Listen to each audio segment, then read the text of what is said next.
Millionaire kicks out his pregnant wife. 6 years later, he sees her begging on the street with triplets who look exactly like him. Before we begin, let us know in the comments where you're tuning in from. Enjoy the journey. Ryan Harrison adjusted his Armani tie as he gazed through the floor-to-ceiling windows of Le Ciel, Manhattan's most exclusive restaurant. The city lights twinkled below like stars, each representing lives with purpose while he sat alone at a table meant for two. "Will there be anything else, Mr. Harrison?" the waiter asked, hovering respectfully. "Just the check," Ryan replied without looking up. At 33, he had built Harrison Global Ventures into a financial empire spanning 3 continents. His net worth exceeded $4 billion. By all measurable standards, Ryan Harrison had achieved extraordinary success. Yet as he sipped his 30-year-old scotch, the familiar emptiness spread through his chest.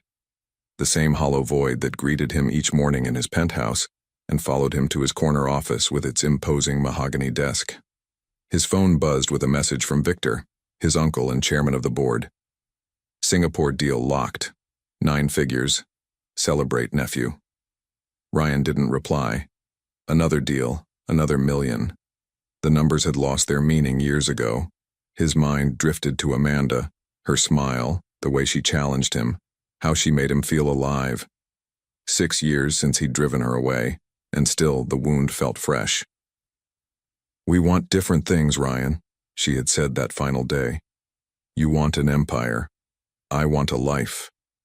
He had let her walk away when she revealed her pregnancy, convinced his vision for Harrison Global was worth any sacrifice. Now, surrounded by everything money could buy, he wondered if it had been the greatest mistake of his life. A commotion outside caught his attention. On the street below, a small gathering had formed. From his elevated position, Ryan could see a woman with a cardboard sign, her shoulders hunched against the cold autumn wind. Curiosity drew him closer to the window. The woman turned slightly, and something about her seemed hauntingly familiar. She approached a nearby alley and embraced 3 small boys who emerged from the shadows, identical triplets, no more than 5 years old. Ryan felt the blood drain from his face. Even from this distance, he could see their bright green eyes and distinctive blonde hair, Harrison traits passed down for generations. 3 perfect miniature versions of himself. The crystal tumbler slipped from Ryan's hand, shattering on the polished floor. He barely noticed the commotion as waiters rushed to clean up. His eyes remained fixed on the street below, on Amanda and the 3 boys. His sons. The sons he never knew existed. Ryan abandoned his half-eaten dinner, leaving a $100 bill on the table as he rushed toward the elevator. His heart hammered against his ribs. The image of those 3 identical faces burned into his mind. "Sir, your coat," a waiter called after him, but Ryan was already gone. The descent from the 58th floor felt eternal. Ryan loosened his tie, struggling to breathe as questions flooded his mind. How could Amanda have hidden this from him?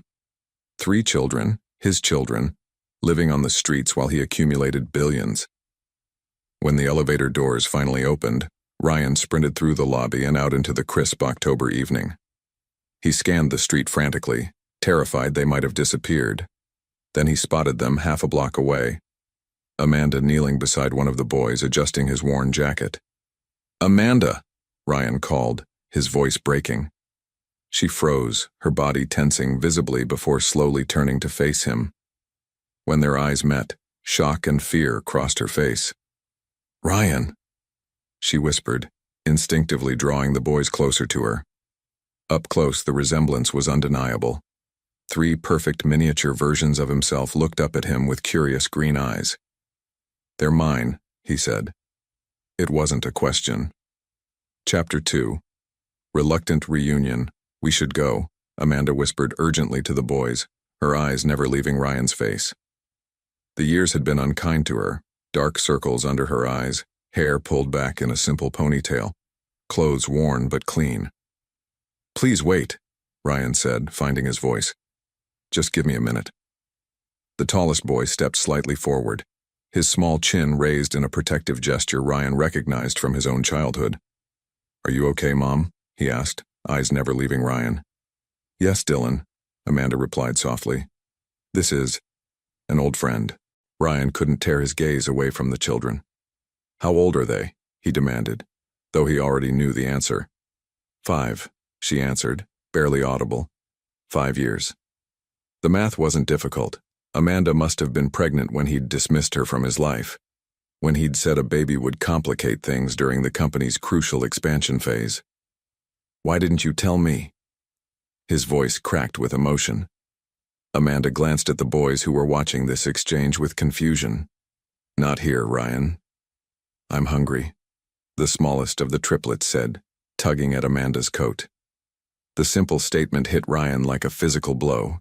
His sons were hungry while he dined on Wagyu beef and expensive scotch. "Come with me," he said. "All of you. Please." Amanda hesitated, uncertainty written across her features. Ryan saw pride warring with practicality in her eyes. "Just dinner," he added softly. "Then we'll talk."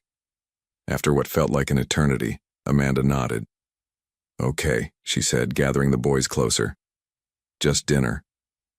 As Ryan hailed a taxi, one of the boys, not Dylan, but another with a curious glint in his eye, looked up at him.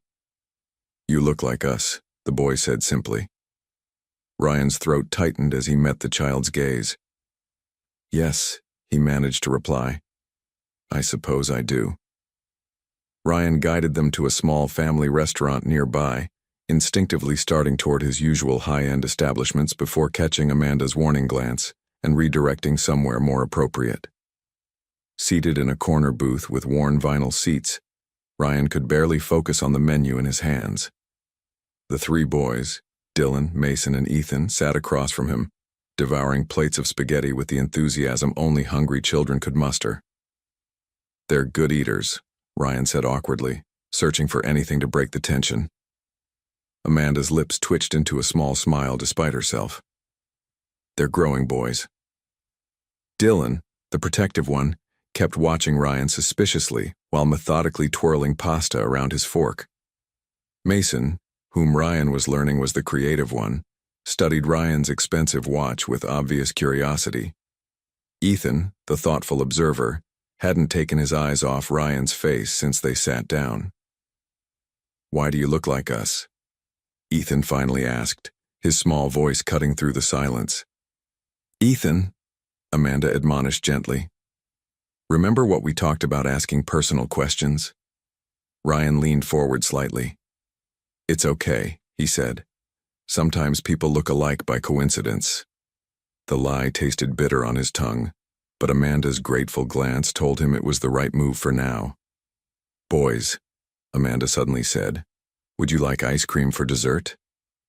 The question successfully diverted the children's attention. When the waitress left with their enthusiastic orders, Amanda turned to Ryan. 5 minutes, she whispered. "I'll take them to see the fish tank by the entrance. That should give us time to talk." As the boys pressed their small hands against the aquarium glass, pointing excitedly at colorful fish, Amanda slipped back into the booth, her expression guarded. "Ask what you need to ask," she said quietly.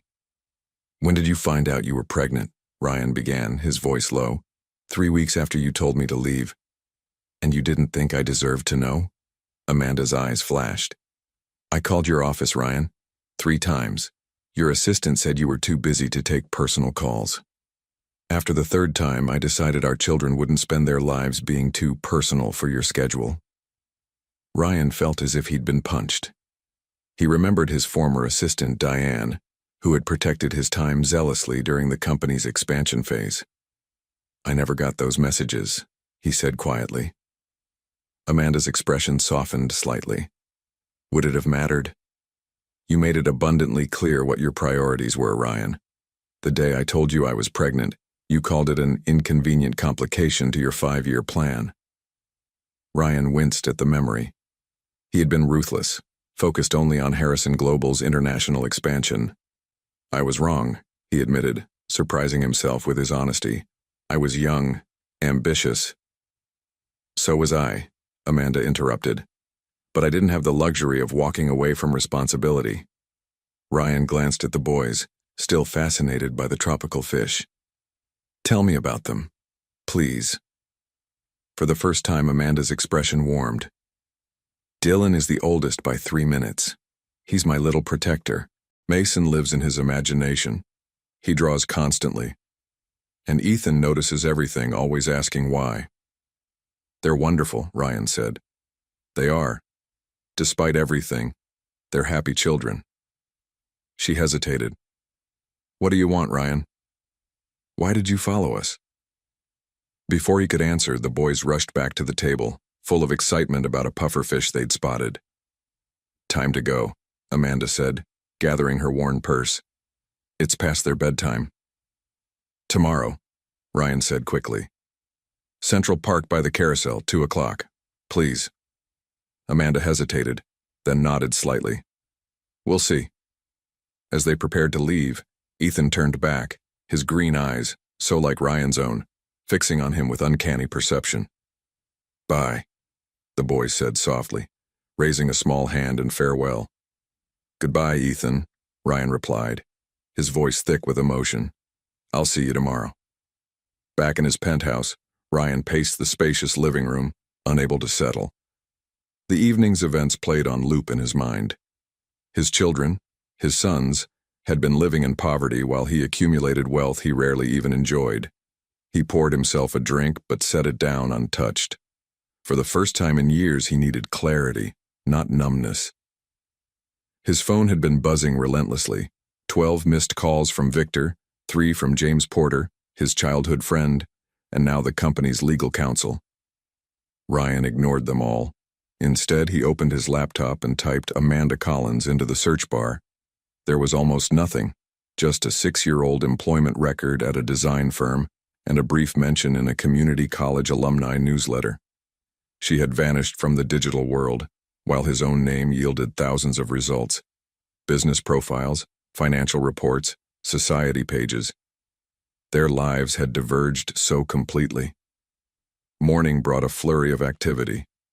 Ryan canceled 3 meetings, ignoring Victor's increasingly irate messages.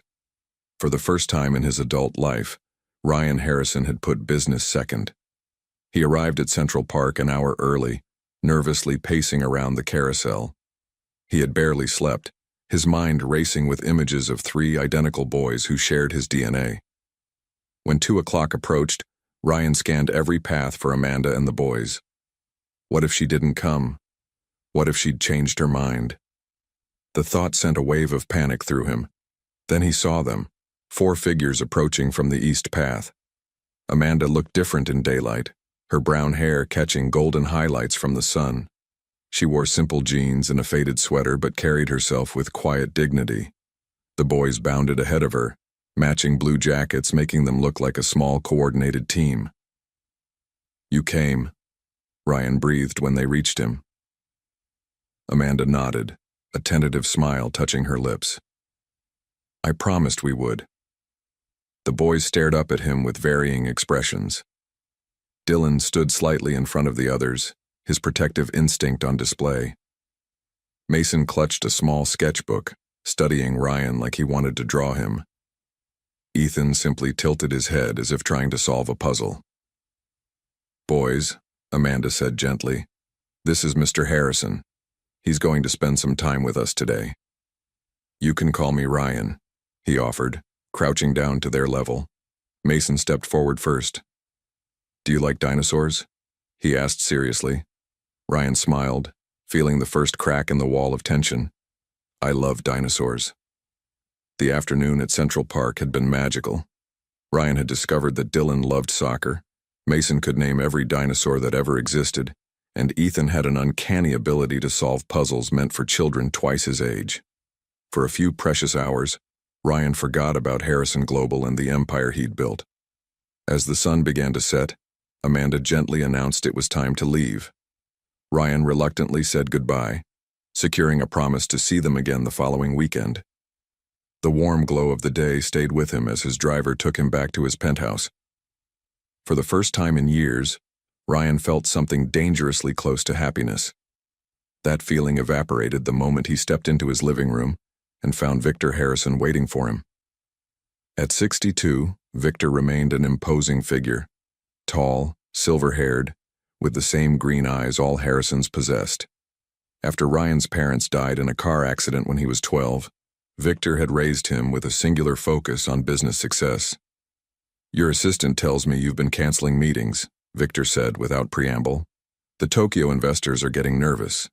"I had something important to attend to," Ryan replied, pouring himself a glass of water. "More important than the deal we've spent 9 months negotiating?" Victor's voice was dangerously calm. "What exactly is going on, Ryan?" Ryan hesitated. He had planned to approach this conversation carefully, but Victor's network of informants had clearly alerted him to something unusual. "I found Amanda," he said finally. Victor's expression hardened. "Amanda Collins? Your ex-wife? The one who walked out on you?" "She didn't walk out," Ryan corrected. "I pushed her away, and she has children, 3 boys, my sons." Victor went completely still. "What did you just say?" "Triplets, 5 years old. They're mine, Victor. One look at them and there's no question." "She shows up after 5 years with 3 convenient children who look like Harrisons, just as your net worth crosses the 3 billion mark?" Victor laughed humorlessly. "And you believe this?" "I saw them. They're mine." Victor moved to the bar and poured himself a scotch. "Even if they are, and that's a significant if without proper testing, where has she been for 5 years? Why reveal them now?" "I found her by accident," Ryan explained. "She tried to contact me when she was pregnant. My assistant blocked her calls." "How convenient for her story," Victor said dismissively. "This woman abandoned you, and now she's manipulating you with these supposed children." Ryan felt his temper flare. "You don't know what you're talking about." "Don't I?" Victor set down his glass with deliberate care. "I've seen this before, Ryan. Women targeting wealthy men using children as leverage. Your own mother tried to take your father for millions in their divorce." "This isn't like that," Ryan insisted. "It's exactly like that." Victor's voice softened to the mentoring tone he'd used throughout Ryan's youth. "You've worked too hard to let emotions cloud your judgment now. If these children really are yours, we'll handle it properly. DNA tests, support arrangements, trust funds with appropriate controls." "They're not a business transaction," Ryan said, his voice rising. "Everything in life is a transaction," Victor replied coldly. "I taught you that." Ryan stared at his uncle, suddenly seeing the coldness that had shaped his own worldview. "Maybe that's the problem." Victor's eyes narrowed. "Be very careful, Ryan. Your position at Harrison Global isn't as secure as you might think. The board serves at my pleasure." "Is that a threat?" "It's a reminder of reality," Victor said, moving toward the door. "Get those DNA tests. Use James, he's discreet. And until we know for certain, keep your distance from this situation." After Victor left, Ryan sank onto his sofa, conflict churning inside him. The business side of him, the side Victor had carefully cultivated, knew his uncle's warnings weren't entirely unreasonable. But another part of him, a part long suppressed by ambition, rejected the cold analysis. He had held Mason's small hand, seen Dylan's protective instinct, witnessed Ethan's quiet intelligence. Ryan picked up his phone and called James Porter. "I need your help," he said when his friend answered. "But this stays between us. Victor can't know." The modest apartment building in Queens stood in stark contrast to Ryan's gleaming Manhattan penthouse. He checked the address James had obtained for him one more time before pressing the buzzer for apartment 3B. Amanda's surprised voice came through the intercom. "Ryan? You're early." "I brought breakfast," he replied, holding up a bag of pastries, though she couldn't see him. A moment later, the door buzzed open. Ryan climbed 2 flights of stairs, suddenly nervous. This would be his first time seeing where his sons lived. Amanda opened the door before he could knock. She wore simple jeans and a faded t-shirt, her hair pulled back in a messy bun. Behind her, the sounds of cartoons and children's laughter filtered through. "You didn't have to bring anything," she said, eyeing the bag and the gift-wrapped packages under his arm. I wanted to, Ryan replied. May I come in? Amanda hesitated briefly before stepping aside. The apartment was small but meticulously clean. Mismatched furniture filled the living room, and children's artwork covered the refrigerator. Despite its simplicity, it felt more like a home than Ryan's designer-decorated penthouse ever had. The boys were sprawled on the floor watching TV, but scrambled up when they saw him. Ryan, Mason exclaimed, running over. Did you bring your dinosaur book? Even better, Ryan smiled, setting down his packages. I brought dinosaur models you can build yourself. Mason's eyes widened. Really? After breakfast, Amanda interjected, giving Ryan a look that clearly said, don't spoil them.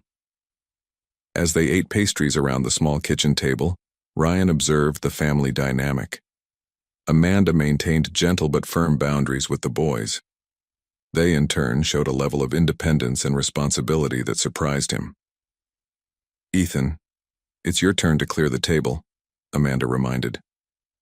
Without complaint, the quietest triplet began gathering plates. Ryan found himself automatically helping, earning a surprised glance from Amanda. We're going to the museum today, Amanda explained as they finished cleaning up. The Natural History Museum has free admission on Saturdays. I know, Ryan replied. That's why I came early. I thought maybe I could join you. Amanda studied him carefully. The boys would like that.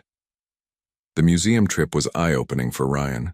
Watching his sons explore the dinosaur exhibits with unbridled enthusiasm, he glimpsed what family life could be.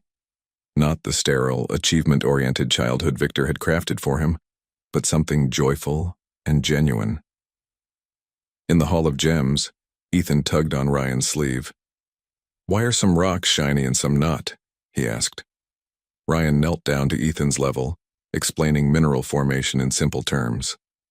The boy's intense focus reminded Ryan of himself at that age, before Victor's influence had narrowed his interest to only profitable pursuits. You're good with them, Amanda said quietly, as they watched the boys press their faces against a display case of meteorites. They make it easy, Ryan replied. They're amazing kids, Amanda. You've done an incredible job. She smiled, but it didn't reach her eyes. It hasn't been easy. I want to help, Ryan said. Not just with money, though that too, if you'll let me. I want to be part of their lives. Why? Amanda asked directly. Is it guilt? Curiosity? What happens when the novelty wears off? Before Ryan could answer, Dylan approached, his expression serious. Mom, Mason's crying. They found Mason in the gift shop, staring longingly at an expensive dinosaur encyclopedia. It's okay, buddy, Amanda soothed. We can look for it at the library. Ryan reached for his wallet, but Amanda's warning glance stopped him. He understood her concern. She didn't want the boys to see him as a source of gifts and money. Instead, he knelt beside Mason. You know what? I have that same book at home. Maybe next time you visit, we can look at it together. Mason wiped his eyes. We can visit your house? The question hung in the air. Ryan looked to Amanda, who gave a small nod. Yes, Ryan said, feeling a surge of hope. If your mom agrees, you could come next weekend. With the swimming pool? Ethan asked, appearing beside his brother. Ryan laughed. Yes, with the swimming pool. As they left the museum, Ryan felt Dylan's small hand slip into his. The gesture, so simple yet profound, made his throat tight with emotion. For the first time, Ryan Harrison understood what real wealth looked like. Ryan's penthouse had never felt so alive. The sound of children's laughter echoed through rooms that had known only business calls and solitary silence. This pool is huge, Mason exclaimed, staring wide-eyed at the indoor swimming area. Bigger than our whole apartment, Dylan added, unusually impressed. Amanda stood back, arms crossed and expression guarded as she watched the boys explore. Ryan had hired a swimming instructor, and the triplets were having their first proper swimming lesson. They're natural swimmers, the instructor commented as Ethan performed a perfect flutter kick. Their grandfather was a champion swimmer in college, Ryan said, the words surprising him. He rarely spoke of his father. Amanda raised an eyebrow but said nothing. Later, as the boys devoured pizza on the terrace overlooking Central Park, Ryan and Amanda stood by the kitchen island speaking in low voices. "They're asking questions," Amanda said, "about who you are, why you look like them." Ryan nodded. "I've been thinking about that too." "We need to tell them," she continued. "Soon, before they start creating their own explanations." "Are you sure they're ready?" "Are you?" Amanda countered. Ryan looked out at his sons, their faces animated as they chattered over their meal. The DNA test results James had quietly arranged had merely confirmed what Ryan already knew in his heart. "Yes," he said finally. "When do you think we should do it?" "Today," Amanda replied. "Before we leave. They're comfortable here, having fun. It's a good moment." Ryan felt his heart race, but nodded in agreement. After lunch, they gathered in the living room. The boys sensed something important was happening and settled on the couch without being asked, shoulder to shoulder in matching blue t-shirts. "Boys?" Amanda began gently. "Remember how you've asked about your dad before?" 3 heads nodded in unison. "And you've noticed that Ryan looks a lot like you," she continued. "He has our eyes," Ethan observed.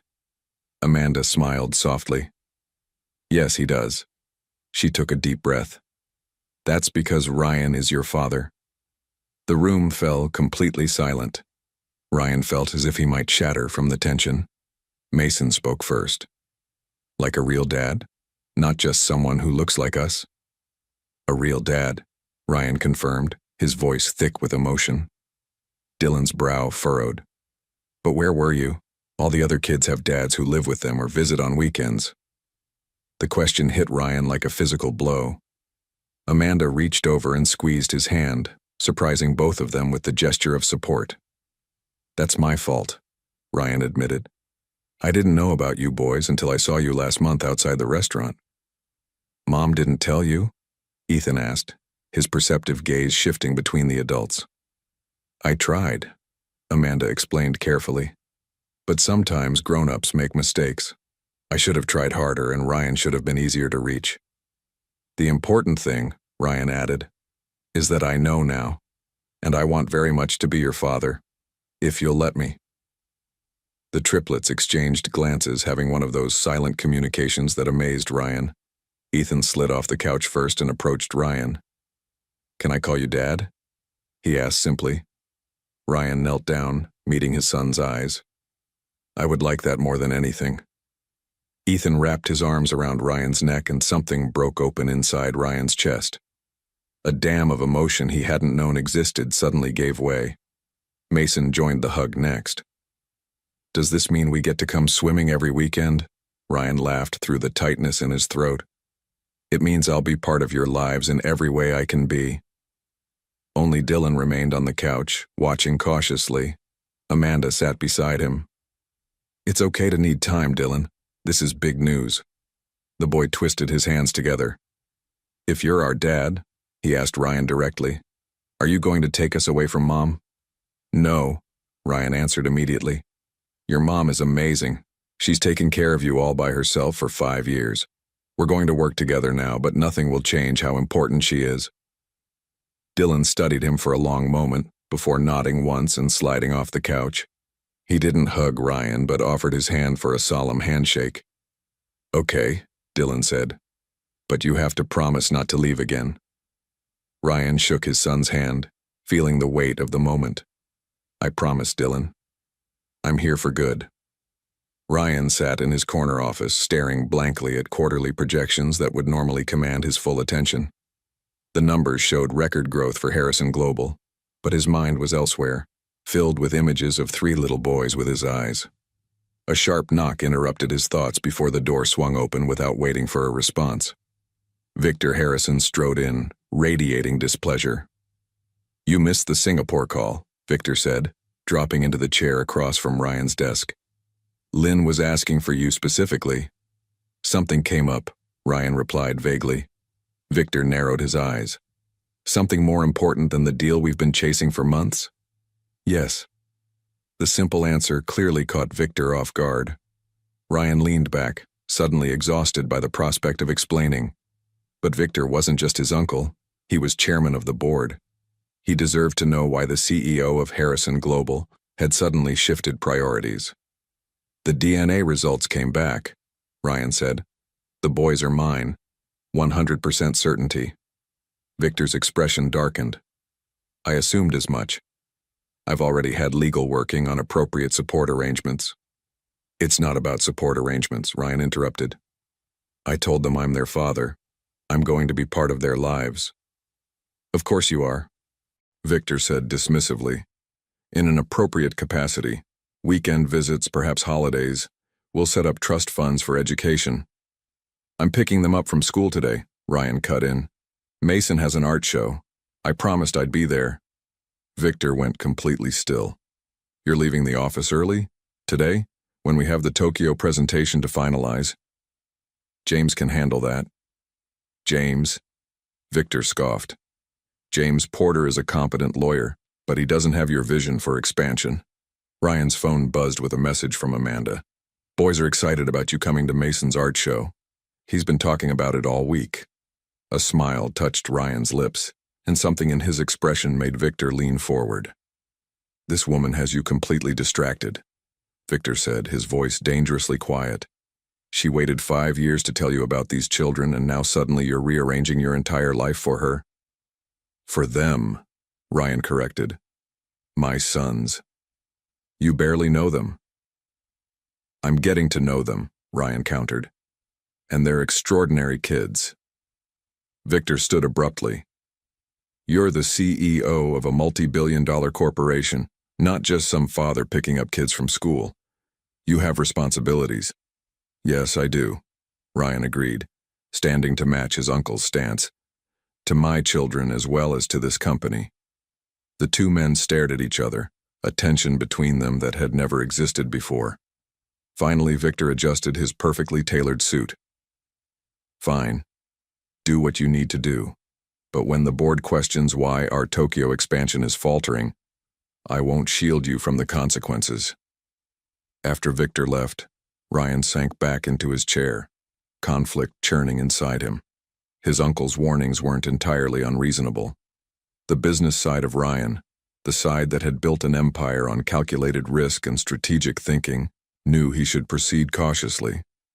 But another part of him, a part long suppressed by ambition, rejected the cold analysis. He had promised Mason he would be there, and he intended to keep that promise. Ryan arrived at the elementary school 30 minutes early, parking his sleek Aston Martin among minivans and sensible sedans. He felt oddly out of place in his tailored suit as he approached the school's entrance. The art show was held in the gymnasium, children's artwork displayed on colorful boards throughout the space. Ryan scanned the room nervously until he spotted Amanda chatting with a teacher. When she saw him, surprise flickered across her face. You made it, she said, checking her watch. Early, even. I promised, Ryan replied simply. Where's Mason's work? Amanda led him to a display where Mason stood proudly beside a vibrant painting of 5 figures holding hands, 3 small ones and 2 larger ones, all with bright green eyes. Dad, Mason exclaimed, seeing Ryan. You came! Look at my family painting. The word Dad still hit Ryan with the force of a physical blow. He knelt down to Mason's level, studying the artwork with genuine admiration. It's wonderful, he said, noting that Mason had painted Amanda and himself together with the triplets. Best painting here, I'd say. Mason beamed. Ms. Johnson said I'm very talented for my age. Ryan laughed. She's absolutely right. As he stood up, Ryan felt a small hand slip into his. Looking down, he was surprised to see it was Dylan, the most cautious of his sons, who had taken his hand. Will you come see my science project next? Dylan asked. It's about rockets. I wouldn't miss it for anything, Ryan promised, and meant it more than any business deal he'd ever closed. Mr. Harrison, the board is waiting in the conference room, Ryan's assistant said through the intercom. Mr. Victor says they can't delay any longer. Ryan glanced at his watch and then at his phone, which displayed a text from Amanda. Ethan's fever is worse. Taking him to urgent care now. The Tokyo expansion meeting, the one he'd helped plan for months, was starting in 5 minutes. Meanwhile, his son was sick, and Ryan had promised Amanda he would meet them at the clinic. Tell them I won't be attending, he told his shocked assistant. Family emergency. 20 minutes later, Ryan rushed through the doors of the urgent care clinic. Amanda looked up from the waiting room chair, surprise evident on her face. You came, she said. Of course I came. Ryan sat beside her, immediately scanning the room. Where are Dylan and Mason? My neighbor is watching them. Amanda twisted her hands anxiously. Ethan's temperature hit 103. The school nurse called me to pick him up. Ryan nodded, noticing the dark circles under Amanda's eyes. When was the last time you ate? She shrugged. I don't remember. Let me get you some coffee at least, Ryan offered, squeezing her hand gently before heading to the vending machine. As the hours passed, Ryan witnessed a side of parenting he hadn't yet experienced. The worry, the helplessness, the fierce protective instinct that surged through him when the doctor finally called Ethan's name. The normally curious and talkative boy looked small and pale on the examination table. When the doctor mentioned a blood test, Ethan's eyes widened with fear. I don't want a needle, he whispered. Without thinking, Ryan sat on the table and gathered Ethan into his lap. Hey, buddy, look at me, he said gently. Did I ever tell you about the time I had to get 7 shots in one day before a business trip to Africa? As Ryan spun an embellished tale about exotic animals and brave explorers, the nurse quietly took Ethan's blood. The boy was so engrossed in the story, he barely flinched. Amanda watched them with an unreadable expression. Later, when the diagnosis of strep throat was confirmed and medication prescribed, Ryan carried a sleeping Ethan to his car. I'll drive you home, he said to Amanda, who was too exhausted to argue. At their apartment, Ryan carefully tucked Ethan into bed and then helped Amanda get dinner for the other boys. It felt surprisingly natural, this domestic routine so different from his boardroom battles. Thank you, Amanda said quietly as they washed dishes side by side. For today, for everything. I'm their father, Ryan replied simply. It's where I should be. His phone buzzed incessantly in his pocket, probably Victor or James wondering where he was. But Ryan ignored it. The next morning, Ryan arrived at his office to find Victor waiting for him, fury etched into every line of his face. You walked out on the most important board meeting of the quarter, Victor said without preamble. The Tokyo investors are reconsidering. My son was sick, Ryan replied calmly, setting down his briefcase. He needed me. Your son has a mother, Victor snapped. A mother who managed perfectly well for 5 years without you. Ryan felt his temper flare. Ethan was scared. He needed his father. Victor's laugh was cold and humorless. Listen to yourself. A month ago, you didn't even know these children existed. Now you're throwing away everything we've built because one of them had a sore throat? Strep throat, Ryan corrected. And I'm not throwing anything away. I'm balancing my responsibilities. There is no balance, Victor said, his voice sharp. Not at this level. You're either committed to this company or you're not. Ryan studied his uncle, the man who raised him, who shaped him into the ruthless businessman he'd become. For the first time, he wondered if Victor had ever felt genuine love for anything beyond the Harrison Global logo. I'm committed to both my family and this company, Ryan said firmly. Victor's expression hardened. Then I'll make this simple for you.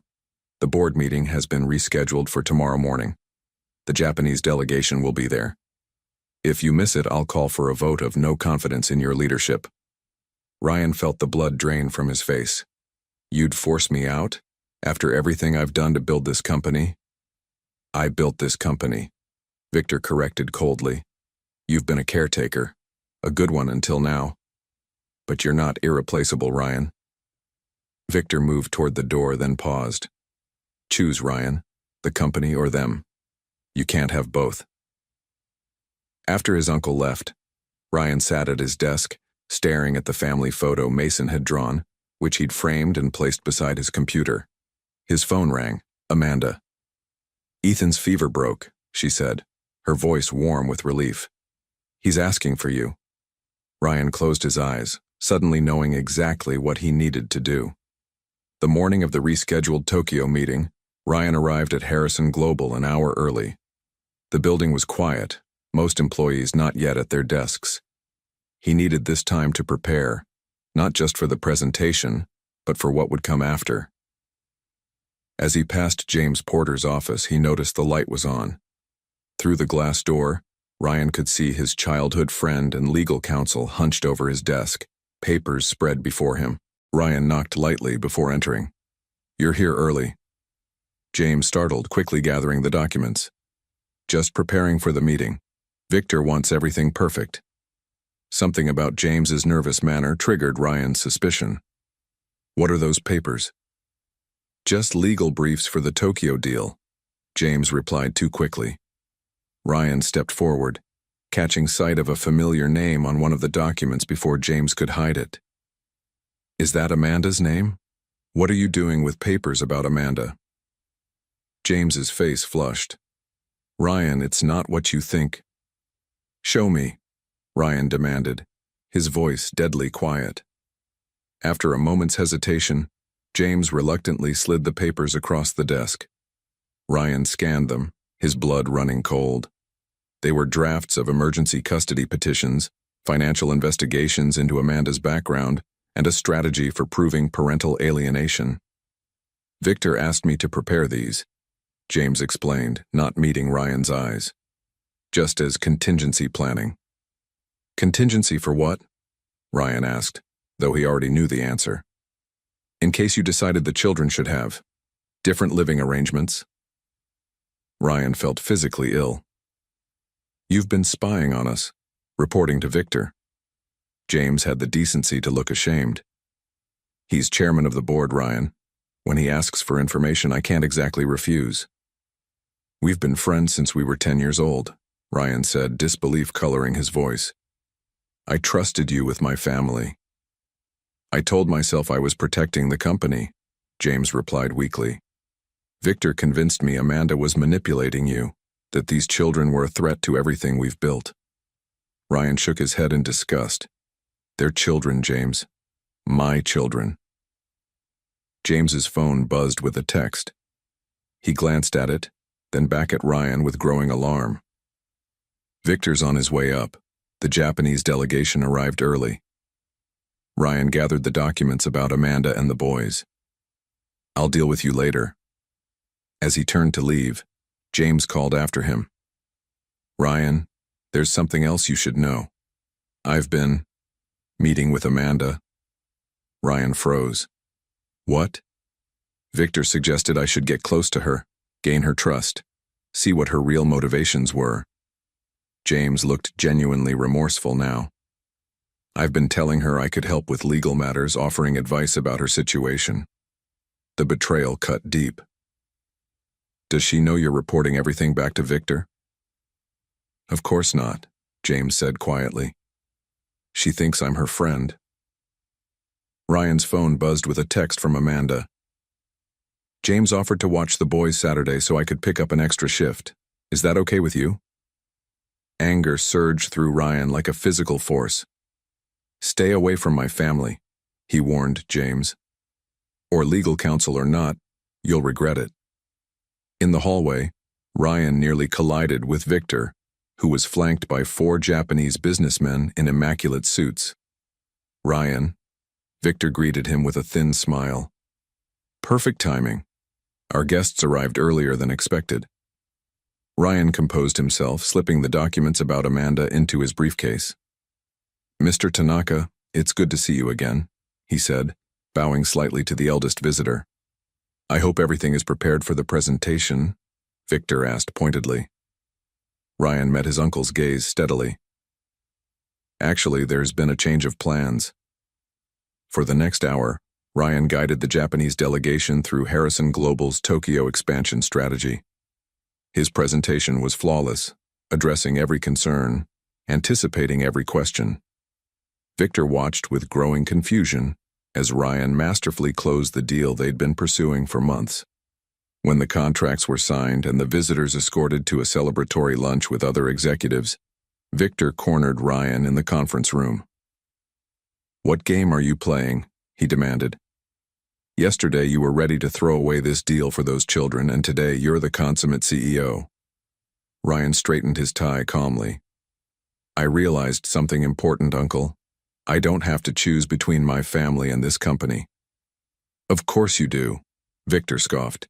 "You can't serve two masters." "No," Ryan agreed. "That's why I'm calling an emergency board meeting this afternoon." Victor's eyes narrowed. "On what grounds?" "To discuss a change in leadership," Ryan said simply. For the first time in Ryan's memory, Victor Harrison looked genuinely shocked. The Harrison Global boardroom had never felt so tense. 12 board members sat around the polished mahogany table, eyes darting between Ryan and Victor as if watching a high-stakes tennis match. "This emergency meeting has been called by CEO Ryan Harrison," the corporate secretary announced formally. "Mr. Harrison, you have the floor." Ryan stood, buttoning his suit jacket. "Thank you all for coming on such short notice. I've called this meeting to discuss the future leadership of Harrison Global." Victor's face remained impassive, though his knuckles whitened as he gripped his pen. "As you know," Ryan continued, "I've recently discovered I have 3 sons. This has naturally led to changes in my personal life. My uncle believes these changes make me unsuitable to lead this company." A murmur rippled through the room. "What my nephew fails to mention," Victor interjected smoothly, "is that these sons appeared conveniently after our stock price tripled last quarter." "DNA tests confirm they are mine," Ryan replied calmly. "But that's not why we're here. We're here because Harrison Global needs to decide what kind of company it will be going forward." Ryan distributed folders to each board member. "These contain 2 proposals. The first is my plan for restructuring senior leadership to allow me to balance my family and professional responsibilities without compromising either." "And the second?" asked Abigail Chen, the longest-serving board member after Victor. "My resignation as CEO effective immediately," Ryan said quietly. The room erupted in surprised exclamations. Victor looked triumphant. "The choice is simple," Ryan continued when order was restored. "Either Harrison Global evolves into a company that values work-life balance at all levels, starting from the top, or I step down to focus on what matters most to me now." "This is emotional blackmail," Victor snapped. Ryan turned to his uncle. "No, Victor, this is clarity, something I've recently discovered after living in the fog of your expectations for 20 years. He addressed the board again. "I've given everything to this company. My youth, my marriage, years I can never get back. I won't sacrifice my children, too." Victor stood abruptly. "This is precisely my point. His priorities have shifted. Harrison Global needs a CEO who puts the company first. Always." "Like you did?" Ryan challenged. "Tell them, Victor. Tell them how you've used company resources to investigate my ex-wife, how you enlisted our legal counsel to spy on my family and create false evidence for a custody battle I never wanted." The board members looked shocked. Victor's face flushed with anger. "I was protecting this company from a gold digger and her—" "Careful," Ryan interrupted, his voice dangerously low. "Those are my children you're talking about." Abigail Chen cleared her throat. "I think we need to separate several issues here. The personal situation between Mr. Harrison and his uncle is distasteful, but secondary to the governance question." She studied Ryan carefully. "Your first proposal, the restructuring, you believe you can effectively lead this company while being present for your family?" "I do," Ryan answered confidently. "I've outlined a plan to promote 3 senior VPs to share operational responsibilities, while I focus on strategic direction and major client relationships. It's a modern approach many successful companies have adopted." "And if we don't accept this proposal?" another board member asked. "Then I walk away," Ryan said simply. I've made my fortune. I've built this company from a regional player to a global force, but I won't miss another moment of my son's childhoods for any amount of money or power. Victor scoffed. Such nobility. Where was this family devotion when you drove Amanda away 6 years ago? I was wrong then, Ryan admitted. I was the man you raised me to be, putting profit above people, success above relationships, but I've changed. People don't change, Victor insisted. They do when they discover what truly matters, Ryan countered. He turned back to the board. I respect each of you, and I respect this company enough to give you a choice. But I've already made mine. With that, Ryan gathered his papers and walked out, leaving stunned silence behind him. Outside the building, Ryan loosened his tie and took a deep breath of the crisp autumn air. For the first time in his adult life, he felt truly free. Whatever the board decided, he knew his path forward. His phone rang. Amanda. How did it go? She asked, concern evident in her voice. Ryan had told her about James's betrayal and his confrontation with Victor. I don't know yet, he replied honestly. But it doesn't matter. I'm picking up the boys from school, then coming over. We need to talk. Is everything okay? Ryan smiled, watching the setting sun paint the skyscrapers gold. Everything is finally exactly as it should be.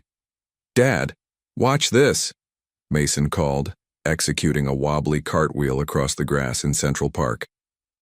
Ryan applauded enthusiastically from his seat on a park bench. That was at least 50% better than last week, Ryan encouraged, making Mason beam with pride. It had been 3 weeks since the board meeting, and Ryan's life had transformed completely. The board had ultimately accepted his restructuring proposal, with a few modifications and a 6-month trial period.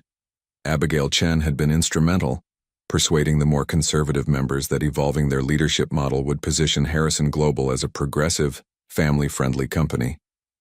Victor had been furious. He remained chairman, but his influence had diminished considerably after the revelation of his tactics against Amanda and the children. How's the new schedule working out? Amanda asked, sitting beside Ryan as they watched the boys play. Better than I expected, Ryan admitted. 3 days in the office, 2 working remotely. The Tokyo deal is finalized and client feedback has been positive about the leadership changes. Amanda studied him. You seem different, more relaxed. Ryan smiled. Turns out I don't actually have to control everything personally for the company to function. Who would have thought? Amanda teased, nudging his shoulder lightly. This new camaraderie between them still felt fragile but precious. Ryan treasured these moments of easy conversation, so different from their bitter parting 6 years ago. I've been looking at apartments, Ryan said, in this neighborhood, something bigger than my penthouse, with a yard if possible. Amanda raised an eyebrow. Giving up Manhattan? That's a big step. The penthouse never felt like home, Ryan confessed. It was just a place to sleep between meetings. I want somewhere the boys will feel comfortable, with rooms of their own when they stay over. They'd like that, Amanda said softly. They talk about you constantly now. Ryan watched as Ethan helped Dylan adjust his stance for pitching a baseball. They're amazing kids, Amanda. You did that. You raised them to be kind, smart, resilient. We did get one thing right, she agreed. A comfortable silence fell between them as they observed their sons at play. Ryan marveled at how quickly children adapted. Just over a month ago, he'd been a stranger to them. Now they incorporated him into their lives as if he'd always been there. The school called yesterday, Amanda said, changing the subject. They want to move Ethan to the gifted program. That's wonderful, Ryan replied, though I'm not surprised. The questions he asks about how things work, he reminds me of myself at that age. They all do, Amanda observed. Dylan has your determination. Mason, your creativity. Ryan laughed. And all of them have my stubbornness, unfortunately. Their conversation was interrupted by James Porter approaching hesitantly across the grass. Ryan tensed immediately. What are you doing here? He demanded. James held up his hands in a placating gesture. I just need 5 minutes, Ryan. please." Amanda looked between them, confusion evident. "What's going on?" "It's okay," Ryan assured her. "Why don't you gather the boys? I'll meet you at the ice cream cart in a few minutes." After Amanda walked away, Ryan turned to James with cold fury. "I told you to stay away from my family." "I know," James said, looking genuinely remorseful. "I came to apologize and to give you this." He handed Ryan a thick envelope. "What is it?" "My resignation from Harrison Global," James replied, "and copies of everything Victor asked me to do regarding Amanda and the boys. If he tries anything else, you'll have ammunition." Ryan studied his former friend. "Why the change of heart?" James looked toward the boys in the distance. "I've been Victor's puppet for years, telling myself it was for my career. Watching you choose your family over everything, it made me realize how empty my own life has become." Ryan didn't immediately respond, conflicted about the man who had been both friend and betrayer. "I don't expect forgiveness," James continued, "but I wanted you to know I'm not a threat anymore." He turned to leave. "James," Ryan called after him, "we were friends once. I hope you find whatever it is you're looking for." As James walked away, Ryan felt a weight lift from his shoulders. He joined Amanda and the boys at the ice cream cart, smiling as Mason debated the merits of chocolate versus strawberry with the seriousness of a Supreme Court justice. "Everything okay?" Amanda asked quietly. Ryan watched his sons, these miracles he'd nearly missed knowing. "Everything is perfect," he answered, and meant it. Ryan's new brownstone in Park Slope had transformed from an empty shell to a home in just 2 months. The walls, once stark white, now displayed framed artwork from the boys and family photos. The formal dining room had become a hybrid space with a large table for meals and 3 small desks for homework. "Dad, where does this dinosaur go?" Ethan asked, holding up a model T-Rex they'd built together. "That's for your bedroom shelf," Ryan replied, helping him carefully carry it upstairs. The boys were spending their first weekend in the new house, each with their own bedroom that they'd helped decorate. Mason's walls were covered in space-themed decals, Dylan's in sports posters, and Ethan's in bookshelves already filling with science books. Amanda had been surprisingly helpful with the move, offering advice on child-friendly furniture and practical storage solutions. There was an unspoken understanding between them that this wasn't just Ryan's home, but an extension of the family they were carefully rebuilding. Ryan was arranging books in the living room when the doorbell rang. Expecting the pizza delivery he'd ordered, he was shocked to find Victor Harrison on his doorstep. "Uncle Victor," Ryan said, unable to hide his surprise. They hadn't spoken outside of formal board meetings since the confrontation 2 months earlier. "May I come in?" Victor asked stiffly. Ryan hesitated, then stepped aside. "The boys are upstairs," he warned quietly. Victor nodded, following Ryan into the living room. The older man looked out of place among the colorful throw pillows and children's games. "So this is where the CEO of Harrison Global lives now," Victor observed, running a finger along a bookshelf. "Quite a change from your penthouse." "It suits me better," Ryan replied simply. "Why are you here, Victor?" Before his uncle could answer, thundering footsteps announced the arrival of the triplets, racing down the stairs. "Dad, is the pizza—" Dylan stopped abruptly upon seeing the stranger. Mason and Ethan nearly collided with him. "Boys," Ryan said, "this is my uncle, Victor Harrison."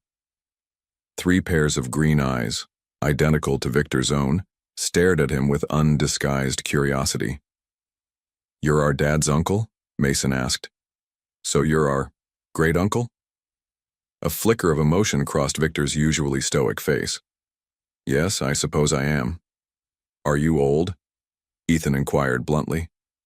"Ethan," Ryan admonished gently, "that's not polite." "I'm 63, Victor answered, surprising Ryan with his patience. "Old enough to remember when your father was your age." This revelation captivated the boys. "What was Dad like when he was little?" Dylan asked, momentarily forgetting his usual caution around strangers. Victor's expression softened slightly. "He was very much like you 3, Curious, determined, always asking questions. Did he like dinosaurs? Mason pressed. Rockets, Victor corrected. He built model rockets. We used to launch them in Central Park on Sunday mornings. Ryan stared at his uncle in disbelief. He hadn't thought about those Sunday mornings in decades. Before the accident that killed his parents, before Victor transformed from fun uncle to stern guardian. The doorbell rang again, this time actually the pizza delivery. Ryan excused himself to answer it, leaving Victor with the boys. When he returned with the pizza boxes, he found Victor seated on the couch with Ethan showing him a complex Lego structure. Uncle Victor was telling us about Grandpa, Dylan explained. They were brothers like us, except there were only two of them. Your father has a twin brother too, Victor said. James, who works at the company. Ryan tensed. James isn't with the company anymore, Uncle. Victor nodded. I know. That's partly why I'm here. He turned to the boys. Would you mind if I spoke with your father privately for a few minutes? The triplets looked to Ryan for guidance. He nodded reassuringly. Go wash your hands for pizza. I'll call you when we're done. After they raced upstairs, Victor sighed heavily. They're remarkable children, Ryan. Yes, they are, Ryan agreed cautiously. They look so much like you and your father, Victor continued. Seeing them, it brought back memories I thought I'd buried years ago. Ryan waited, unsure where this conversation was heading. I've been thinking about what you said at the board meeting, Victor admitted. About how I raised you to put profit above people. You were right.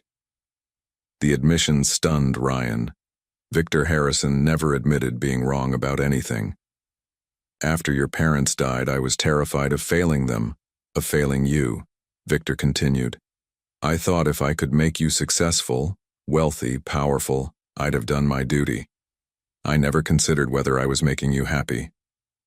You did the best you could, Ryan said quietly. Victor shook his head. No, I didn't. I turned you into a reflection of myself. And I nearly cost you the chance to be a better father than I was.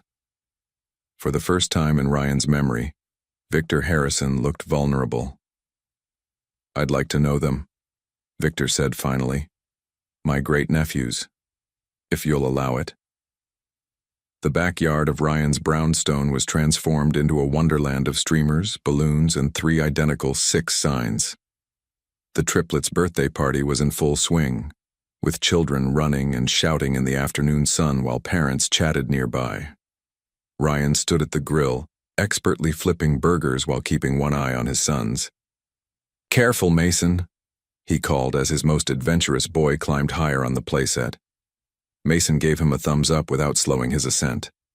Amanda appeared beside Ryan carrying a tray of condiments. 6 months had passed since their initial reunion outside Le Ciel restaurant, and the change in her was remarkable. Her hair shone with health, her clothes were new and stylish, and most noticeably, she smiled easily now. He'll be fine, she assured Ryan. They all have your stubbornness. And your resilience, Ryan added with a smile. The past months had brought changes no one could have predicted. Ryan had settled into his restructured role at Harrison Global, proving that a CEO could indeed balance work and family. Amanda had started a promising career at a design firm, her talents finally recognized and valued. And most surprisingly, Victor had become a devoted great-uncle, showing up regularly with educational gifts and taking a special interest in Dylan's budding interest in business. Where is Uncle Victor? Ethan asked, appearing at Ryan's side. He promised to show me how his watch works. He'll be here soon, Ryan assured him, checking his own watch. Victor was never late, another family trait. As if on cue, the garden gate opened, and Victor entered carrying 3 identically wrapped packages. The formerly intimidating chairman had softened visibly in recent months, though he still wore his tailored suits even to a children's birthday party. Uncle Victor, the boys called in unison, racing toward him. Ryan watched as his uncle carefully set down the gifts to accept 3 enthusiastic hugs. The transformation in Victor still amazed him. The man who had once viewed children as inconvenient distractions now patiently answered endless questions from 3 curious 6-year-olds. "I didn't think he'd come," Amanda said quietly beside Ryan. "Neither did I," Ryan admitted. "But they've been good for him. Maybe he needed this as much as I did." As the party continued, Ryan found himself watching Amanda. She was flourishing in her new job, regaining the confidence that had drawn him to her years ago. Their relationship had evolved too. Not romantic, but a deep partnership built on mutual respect and shared love for their sons. "Remember their first birthday?" Amanda asked as they watched the boys gather around the cake with its 6 candles. "I could barely afford cupcakes from the grocery store." Ryan felt the familiar pang of regret for all the moments he'd missed. "I wish I had been there." Amanda surprised him by squeezing his hand gently. "You're here now. That's what matters." After cake and presents, the party began to wind down. Parents collected their children, thanking Ryan and Amanda for the wonderful celebration. Soon, only family remained: Ryan, Amanda, the boys, and Victor. "Before everyone leaves," Victor announced, "I have something for the boys." He retrieved an envelope from his jacket pocket. "This isn't just a birthday gift. Consider it an apology for my initial reluctance to welcome you into the family." Ryan took the envelope cautiously and opened it. Inside were legal documents establishing 3 substantial trust funds for the boys' education, along with shares in Harrison Global transferred into their names. "Uncle Victor, this is too much," Ryan began. "It's exactly right," Victor interrupted firmly. "They're Harrisons. They deserve their birthright." He knelt down to the boys' level, something the old Victor would never have done. "These are for your future, boys, for college and beyond." "Thank you, Uncle Victor," the triplets chorused, though the concept of trust funds was well beyond their comprehension. As Victor prepared to leave, he pulled Ryan aside. "There's something else. The board has been discussing succession planning." Ryan tensed. Despite their reconciliation, business conversations with Victor still triggered wariness. "I'm planning to step down as chairman next year," Victor continued, surprising Ryan. "I'll be recommending you take my place." "Victor, I don't know what to say." "Say you'll consider it," his uncle replied. "The restructuring has worked better than anyone expected. You've proven it's possible to be both a good businessman and a good father." He glanced at the boys who were examining their new toys. Those boys deserve to see their father lead the company their grandfather helped build. After Victor left, Ryan joined Amanda on the porch swing, watching the triplets play in the fading evening light. "Happy?" she asked simply. Ryan nodded, genuinely content in a way he hadn't known was possible a year ago. "Very. You?" "Getting there," Amanda replied with a soft smile. As they sat together in comfortable silence, Ryan realized that for all his wealth and business success, this moment, this family, was his greatest achievement. And that concludes my presentation on Harrison Global's new sustainability initiative, Ryan finished, closing his tablet as the board members applauded politely. 1 year had passed since he'd stood in this same boardroom and offered his resignation. Now, as both CEO and newly appointed chairman, Ryan had successfully guided the company through its most profitable year to date while maintaining his commitment to his family. "Excellent work, Ryan," Victor commented from his new position as chairman emeritus. Though officially semi-retired, he still attended major meetings, offering guidance when asked, but no longer controlling every decision. As the board members filed out, Abigail Chen lingered behind. "You've proven a lot of skeptics wrong," she said with a smile, "including me.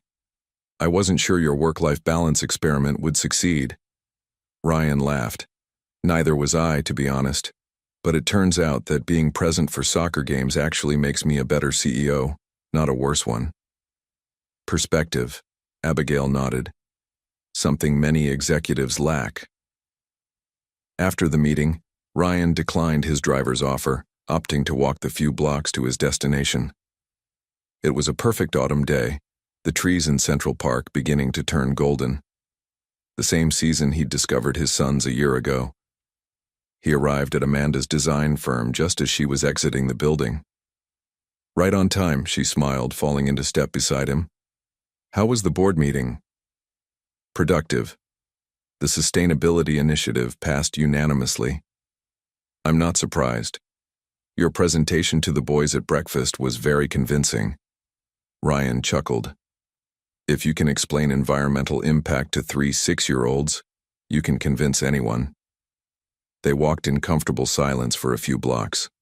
Their relationship had evolved into something neither of them had anticipated. Not quite the romance of their youth, but a deep friendship built on shared history and mutual respect. Are you nervous about tomorrow? Amanda asked as they approached the school. Terrified, Ryan admitted. What if they hate me? They won't hate you, Amanda assured him. Career Day is mostly about bringing snacks and showing off cool job gadgets. I should have brought prototypes from the R&D department, Ryan fretted. Amanda laughed. Trust me, your holographic presentation will impress a bunch of first graders more than actual investment banking ever could. They arrived at the school just as the final bell rang. Moments later, the triplets burst through the doors, spotting their parents immediately. Dad, Ethan called, running ahead of his brothers. Did you bring it? Ryan patted his briefcase. Right here, all ready for tomorrow. Ms. Thompson says I can help introduce you, Dylan announced proudly. And I made signs, Mason added, pulling crumpled papers from his backpack to reveal colorful, Welcome CEO Dad posters. As they walked home together, Ryan and Amanda flanking the boys who chattered excitedly about their day, Ryan reflected on how ordinary and yet extraordinary this moment was. A year ago, he couldn't have imagined this life. That evening, after dinner at Amanda's apartment, a new spacious place in a good neighborhood, purchased with her own salary, Ryan helped with homework while Amanda prepared for an upcoming presentation. Dad? Mason asked as Ryan checked his math problems. Are you and Mom going to get married again? Ryan nearly dropped his pen, shooting a panicked glance toward the kitchen where Amanda was working. Thankfully, she hadn't heard. Why do you ask that, buddy? Ryan managed. Tommy's parents were divorced, but now they live together again, Mason explained matter-of-factly. And you and Mom are always together anyway. It's more complicated than that, Ryan began carefully. Why? Ethan joined in, ever curious. You like Mom. She likes you. We all like being together. Ryan smiled at their simple logic. Sometimes grown-up relationships take time to figure out, he explained. Your mom and I care about each other very much, and we both love you boys more than anything. Right now, we're focused on being the best parents we can be. But you could think about it, Dylan suggested with surprising perception. For later. I could do that, Ryan agreed softly, a strange warmth spreading through his chest at the thought. Later, as he prepared to leave, Amanda walked him to the door. The boys asleep? He asked. Finally. They're too excited about Career Day to settle down. Thank you, Ryan said suddenly. Amanda looked puzzled. For what? For letting me be part of their lives. For giving me a second chance when I didn't deserve one. Amanda's expression softened. You earned that second chance, Ryan. You chose them when it mattered most. As he walked to his car, Ryan realized that for all the wealth and power he'd accumulated, his greatest achievement would always be the family he'd nearly lost, but had been fortunate enough to find again. Ryan Harrison sat alone at a table for two in Le Ciel, the exclusive Manhattan restaurant where everything had begun 18 months ago. The same panoramic windows showcased the glittering city below. The same crystal glasses reflected the amber glow of expensive scotch. But Ryan was not the same man. He checked his watch, a simple timepiece that had replaced his ostentatious luxury brand. Amanda was running late, which was unusual for her. Tonight was important. They had agreed to have a rare, adults-only dinner to discuss the boys' upcoming school applications. Ryan smiled, remembering that fateful night when he'd spotted Amanda and the boys from this very restaurant. How differently he saw the world now, through the eyes of a father, not just a CEO. His phone buzzed with a text from Victor, The boys are fine. Ethan is teaching me chess and he's alarmingly good at it. Mason painted my portrait, quite abstract I must say, and Dylan is organizing my tie collection by color. Take your time. Another change Ryan could never have anticipated. Victor Harrison, once the embodiment of cold ambition, was now the triplets' favorite babysitter. Sorry I'm late, Amanda said, slightly breathless as she slipped into the chair across from him. She looked stunning in a simple black dress, her hair swept up elegantly. Worth waiting for, Ryan replied with a smile. Victor says the boys are turning his penthouse upside down. He secretly loves it, Amanda laughed. Who would have thought the great Victor Harrison would end up building pillow forts? They ordered dinner, falling into easy conversation about work, the boys, and plans for the summer. There was a comfort between them now, a shared history that went beyond their brief marriage and long separation. I've been thinking, Ryan said as their desserts arrived, about what Mason asked a few months ago. Amanda raised an eyebrow. Which question? That child asks about 50 per day. Whether we were going to get married again, Ryan clarified, watching her expression carefully. Amanda set down her fork, suddenly serious. Ryan? I'm not proposing, he assured her quickly. At least not tonight. She looked relieved, but not entirely, Ryan noted with interest. But I have been thinking about us, he continued. About how far we've come. About how much I still care for you. I care for you too, Amanda admitted quietly. But we're in a good place now. Co-parenting, friendship, it works. It does, Ryan agreed. But is works enough? When I think about my life before the boys, before finding you again, I had everything and nothing at the same time. We're different people now, Amanda pointed out. I'm not the young wife you dismissed for having inconvenient timing, and you're not the man who chose ambition over family. Exactly, Ryan said, leaning forward. We've both grown. Maybe we needed that time apart to become who we needed to be, for ourselves and for each other. Amanda studied him thoughtfully. What are you saying, Ryan? I'm saying I'd like us to consider the possibility of more. Not rushing, not for the boys' sake, but for our own. Because when I imagine my future now, Amanda, you're in it. Not just as the mother of my children, but as my partner. Amanda was quiet for a long moment, her eyes reflecting the city lights below. I've thought about it too, she finally confessed. But I've been afraid. Afraid of risking what we've built. Afraid of being hurt again. I understand that fear, Ryan said softly. But I'm not the man who hurt you before. And you're not the woman who was hurt. We've become stronger, wiser versions of ourselves. Amanda reached across the table to take his hand. I'm willing to consider the possibility, she said with a small smile. Slowly. Slowly works for me, Ryan replied, squeezing her hand gently. As they left the restaurant, Ryan paused at the exact spot where he'd stood 18 months earlier, looking down at the street where he'd first glimpsed his sons. What is it? Amanda asked, following his gaze. I was just thinking about how one moment can change everything, Ryan said. If I hadn't looked out that window that night. You would have found us eventually, Amanda said with certainty. Some things are just meant to be. Ryan took her hand as they walked toward his waiting car.